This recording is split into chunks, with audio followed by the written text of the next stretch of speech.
அனைவரும் தேர்தல் தொகுதியில் வாய்ப்பளித்து தேசிய ஜனநாயக கூட்டணியுடைய வேட்பாளராக இன்றைக்கு மூன்றாவது நாளாக முதலாக முன்னாடி இருந்து இந்த தென்பகுதியிலே வாக்கு சேகரித்த பணியை தொடர்வதில் நான் மக்களிடம் மகிழ்ச்சி அடைகின்றேன். இங்கே இருப்பவர்களுக்கெல்லாம் என் சொந்தங்கள், என் உறவுகள் என்றால் இயக்கத்தால் இனத்தால் அல்ல, நட்பால் ஒன்றுபட்டவர்கள். உங்களுக்காக உழைத்திருக்கின்ற நான் நம்முடைய மேற்கு துணை பொறுப்பாளரும் பொதுச் செயலாளருமான வழக்கறிஞர் பாலகிருஷ்ணன் அவர்களே, அங்கு மேற்கு துணையுடைய பொறுப்பாளர் அனைத்துடைய எம்ஜிஆர் மன்றத்துடைய துணை செயலாளர் வாசமிகு தம்பி எம்.எஸ். பாண்டியன் அவர்களே, அங்கு கொண்டிருக்கின்ற பொதுச் செயலாளர் முத்துவேல் அவர்களே, அங்கு தங்கராமன் அவர்களே, மார்நாடு அவர்களே, தவசி அவர்களே, தம்பி லட்சுமி முருகன் அவர்களே, அங்கு அரவணை தம்பி முத்தீஸ்வரன் அவர்களே, அங்கு நல்லா இருக்கீங்களாமா? சீரியஸா பாக்குறீங்க. நான் 2012 வரும்போது இது ஒரு குக்குராம் மாதிரி தான் இருந்துச்சு. எரிச்சா பேங்க் இருந்தவங்களுக்கு நீண்ட நாள் இருந்தவங்களுக்கு தெரியும். எந்த ஒரு வளர்ச்சியும் கிடையாது, எந்த ஒரு திட்டமும் மாநகராட்சியால் இணைக்கப்பட்டதை ஒழிய எந்த ஒரு வளர்ச்சியும் எந்த விதமான முன்னேற்றமும் இல்லாமல் இருந்தது. நான் வந்த பிறகுதான் தெருவிளக்கு, சாலை வசதி, குடிநீர் வசதி அத்தனையும் செய்து கொடுத்தேன். அது மட்டுமல்ல, ரேஷன் கடை, அங்கன்வாடி மையம் அத்தனையும் அமைத்து கொடுத்திருக்கிறேன். சத்துணவு மையம் அமைத்து கொடுத்திருக்கிறேன். அது மட்டுமல்ல, எல்லா தெருக்களும் சாலை அமைத்து கொடுத்தேன். அனைத்து தெருக்களுக்கும் மின் வசதி செய்து கொடுத்திருக்கிறேன். பாதாள சாக்கடை அமைத்து கொடுக்கப்பட்டிருக்கிறது. முன்னாடியெல்லாம் பாதாள சாக்கடையே கிடையாது. நான் வரும்போது பாத்தீங்கன்னா ஆரம்பத்துல ஒரு குழாய் இருக்கும். அந்த குழாயில ஒரு நாள் மட்டத்துக்கு கீழே தோண்டி அது கீழே குனிஞ்சு தண்ணி மோர்ந்து அதுல ஊத்துவாங்க. அது சேர சலனியமா இருக்கும். என்னமா இப்படி இருக்கு அப்படின்னா, இப்படிதான் இருக்கு அப்படின்னு சொல்லுவாங்க. வந்த பிறகுதான் இதற்கு தண்ணி கிடைக்க குடிநீர் கிடைக்க வேண்டும் என்பதற்காக பல்வேறு திட்டங்கள் மூலமாக இந்த சாலையெல்லாம் குண்டுகுடி இப்ப இருக்கிற மாதிரிதான் முன்னாலே இருந்துச்சு. முன்னால சிந்து வெறுமா செம்மண் ரோடாக இருந்தது. நான் அழகான ரோடு அமைத்து கொடுத்தேன். அப்புறம் பாத்தீங்கன்னா இந்த பக்கம் குடியிருக்கும் பகுதியே அதிகமானது. அது மட்டுமல்ல, என்னுடைய கனவு திட்டம் உங்களால் தேர்ந்தெடுக்கப்பட்ட நான், எனக்கு அங்கீகாரம் வழங்கிய நீங்கள் 10 ஆண்டுகள் அமைச்சராக இருந்த அடிப்படையில் இந்த முல்லை பெரியார் கூட்டு குடிநீர் திட்டம், இந்த திட்டத்தை செயல்படுத்தி நம்முடைய பகுதி மட்டுமல்ல, மதுரையிலே வாழிய அனைத்து மக்களுக்கும் உங்களுடைய பிரதிநிதியாக இருந்து நான் கொண்டு வந்த திட்டம் தான் இந்த முல்லை பெரியார் கூட்டு குடிநீர் திட்டம். 24 மணி நேரம் தங்கு தடையின்றி குடிநீர் கிடைக்கிற வசதி. இல்லத்தரசிகள் வீட்டுக்கு வெளியே வந்து தண்ணி குடிக்க வேணும், குழாயில தண்ணி அடிக்கணும் அப்படின்ற நிலையெல்லாம் இல்ல. வீட்டிலே இருந்து தேவையான போது தண்ணி குடிக்க விடலாம். அண்ணா கொண்டா தேவையில்லை. தேவையான போது அரிசி கழுவணுமா, கொஞ்சம் தண்ணி குடிச்சுக்கலாம். பருப்பு கழுவணுமா, தண்ணி குடிச்சுக்கலாம். இப்படி இருக்கிற திட்டத்தை கொண்டு வந்து 1296 கோடி ரூபாய் செலவு திட்டத்தை கொண்டு வந்து இங்கே மதுரைக்கு கொண்டு வந்தோம்.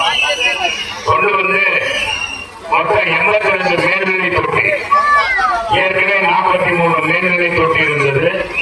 39 மேல்நிலை தொட்டி கட்டி அதன் மூலமாக சீராக உங்களுக்கெல்லாம் குடிநீர் கிடைப்பதற்காக, அங்கு குடிநீர் கிடைக்க வேண்டும் என்பதற்காக ஒவ்வொரு பகுதியிலும் உயர்மட்ட தொட்டி கட்டினோம்.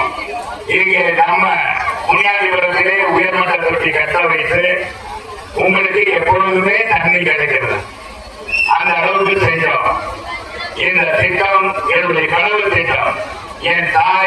என்னுடைய சகோதரிக்கு பட்ட கஷ்டம் இனிமேல் எந்த காலத்திலும் என்னுடைய மதுரை மக்கள் கஷ்டப்படக்கூடாது என்பதற்காக கொண்டு வரப்பட்ட திட்டம். இந்த திட்டம் வந்ததுக்கு காரணமே நீங்க தான். நீங்க கொடுத்த அங்கீகாரம் தான். சாதாரண செல்லூர் ராஜா என்ற என்னை ஒரு அமைச்சராக அணுகு பார்க்குறீங்க. அதே மாதிரி 15 ஆண்டு காலம் சட்டமன்ற உறுப்பினராக இருந்து உங்களின் பொருளாக சட்டமன்றத்திலே ஒழித்திருக்கிறேன்.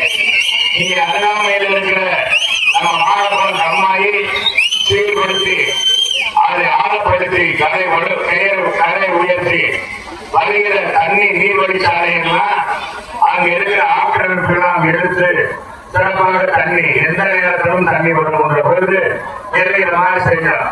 அப்புறம் கூடுதலாக அந்த எடப்பாடியாற்ற சொல்லி அங்கே ஒளிமூல அருகாமையில 25 கோடியில தடுப்பணை கட்டி அதன் மூலமாக நம்முடைய ஆழப்படம் மாய் இங்க தேங்காய் மாய் அங்க இருக்கிற திருப்பணம் கம்மாய் இப்படி பல்வேறு கம்மாய்களுக்கு இன்னைக்கு தண்ணி நிறைந்திருக்கிறது என்றால் நீங்க கொடுத்த அதிகாரம், நீங்க கொடுத்த உங்களுடைய சட்டமன்ற உறுப்பினர் கொண்டு வந்த திட்டம் குடிமங்கலம் காமாட்சிபுரம் நாராயணி இப்படி அழைத்து கொண்டே போகலாம். அத்தனை பதவிகளும் செஞ்சோம். எதிர்கட்சியாக இருக்கும்போது கூட நீர்வழித்துறை அமைச்சர் அந்த துறைமுகத்தை கேட்டு பெற்று 17 கோடி ரூபாயில் கொண்டு வந்து இன்றைக்கு இந்த தடுப்பணையிலிருந்து வருகிற தண்ணீரை நமக்கு விளையாட்டிலிருந்து வர தண்ணீர்கள் எந்த இடத்திலும் கசிவு போடக்கூடாது என்பதற்காக தடுப்பு சூழல் அமைத்து காங்கிரஸ் சூழல் அமைத்து பணிகளை செய்தோம். அது கூட இங்க இருக்கிற முன்னேற்றத்தாளர்கள் இங்க இருக்கிற மண்ணை திருடினார்கள், மண்வளத்தை திருடினார்கள். எனவே இது போன்ற வளர்ச்சி பணிகள் 10 ஆண்டுகளில் உங்களுக்கு ரேஷன் கடையில தங்கு கடையில எல்லா பொருளும் கிடைப்பதற்கு வழிவகை செய்தேன். தரமான நீண்ட நாள் கோரிக்கை தரம் அமைக்க வேண்டும் என்பது அது உறுதியாக நிச்சயமாக அமைத்து தரப்பட்டுள்ள நிலையில் இருக்கிற அந்த குளத்தின் அருகாமையிலே வேலி அமைத்து அதை தூர்வாரி அழகுபடுத்தி நலவாதை அமைத்துக் கொடுக்க அங்கே பூங்காக்கள் அமைத்துக் கொடுப்பதற்கு வழிவகை செய்து 1வது தெரு முதல் எங்களுக்கு 3வது தெரு வரை சாலை வசதி எனக்கு தரைத்தளமாக இருக்கிறது. அதை மேம்படுத்தப்படும் இல்லை. எனவே அதுவும் அமைத்துக் கொடுப்பதற்கு நடவடிக்கை எடுப்பேன் என்பதில் உறுதியினருக்கு சாலை அமைத்துக் கொடுத்து இனிய வீட்டிற்கு மின்விளக்கு செய்து தரப்படும். இந்த மின்விளக்கு என்பது இதை 20 நாள் கொடுக்க வேண்டும். அனைவருக்கும் மின்விளக்கு கிடைக்கும். பட்டா இல்லாதவர்களுக்கெல்லாம் உறுதியாக நாம் பட்டா வாங்கி தரும். அதுதான் உங்களுடைய கோரிக்கை. அது நம்முடைய காலத்திலே முடிய வேண்டியது. இப்ப காலதாமதமாக நம்முடைய பொதுச் செயலாளர் தான் கடந்த 2021 பிப்ரவரி மாதம் 3ஆம் தேதி அந்த சட்டத்தை திருத்தினார். அதாவது நம்முடைய நகர பகுதிகளிலும் இந்த மாதிரி பட்டா கொடுக்கலாம் என்று விட மாட்டேன். உழைத்து வாழ வேண்டும், பிறர் உழைப்பில் வாழக்கூடாது என்று சொன்ன என் தங்க தலைவன் புரட்சி தலைவர் எம்ஜிஆர் தான் எனக்கு குரு. அவர்களிலேதான் நான் சாதாரண என் தாயுடைய பிள்ளையாக தந்தையை இழந்து 1 வயதிலே இழந்து எந்தவித அரவணைப்பு இல்லாமல் என் தாயினுடைய அரவணைப்பிலே வளர்ந்து எம்ஜிஆர் கற்றுக் கொடுத்த அந்த சினிமா படத்தின் மூலமாக அந்த கற்று நான் உள்ளபடியே அதே மாதிரி வாழ்ந்து காட்ட வேண்டும். இந்த மண்ணிலே இருந்து நாம் செல்லுவரை இந்த நடமாடும் வரை யாரும் நம்மளை குற்றம் சொல்ல முடியாத அளவுக்கு நடந்து காட்ட வேண்டும் என்ற உறுதி மனப்பான்மையோடு உங்களில் ஒருவனாக உங்களுக்கு உழைப்பவனாக நான் இருக்கிறேன். எனவே மீண்டும் எனக்கு ஒரு அங்கீகாரம் கொடுங்க. சட்டமன்றத்திலே உரையை நிகழ்த்தி மீண்டும் அண்ணா திராவிட முன்னேற்ற கழக ஆட்சிதான் அமைய இருக்கிறது. தேசிய ஜனநாயக கூட்டணி மாபெரும் வெற்றி பெற இருக்கிறது. வெற்றி பெறுகிற பொழுது நிச்சயமாக நம்முடைய பகுதி இன்னும் சிறப்பான வளர்ச்சி பெற்று முழுமையான அங்கீகாரம் பெற்ற பகுதியாக இந்த பகுதியை மாற்றி காட்டுவேன் என்று சொல்லி இன்றைக்கு நீங்கள் அண்ணா திராவிட முன்னேற்ற கழகத்தின் தலைமையிலான கூட்டணிக்கு வாக்களிக்கின்ற பொழுது நாம் முதலமைச்சர் புரட்சி தமிழர் எடப்பாடி அவர்கள் ஆட்சிக்கு வந்தவுடன் 10,000 ரூபாய் ஒவ்வொரு குடும்பத்துக்கும் வழங்குகிறேன். அண்ணா திராவிட முன்னேற்ற கழகத்தினுடைய வெற்றி வேட்பாளர் உங்கள் வீட்டு பிள்ளை மாண்புமிகு அண்ணன் செல்லூர் கே. ராஜ் அவர்கள் இது உங்களது மத்தியிலே இரட்டை இலை சின்னத்திலே வாக்குகளை கேட்டு வந்து கொண்டிருக்கிறார். இரட்டை இலை சின்னத்திலே வாக்குகளை கேட்டு வெற்றி வேட்பாளர் உங்கள் வீட்டு பிள்ளை மாண்புமிகு அண்ணன் செல்லூர் கே. ராஜ் அவர்கள்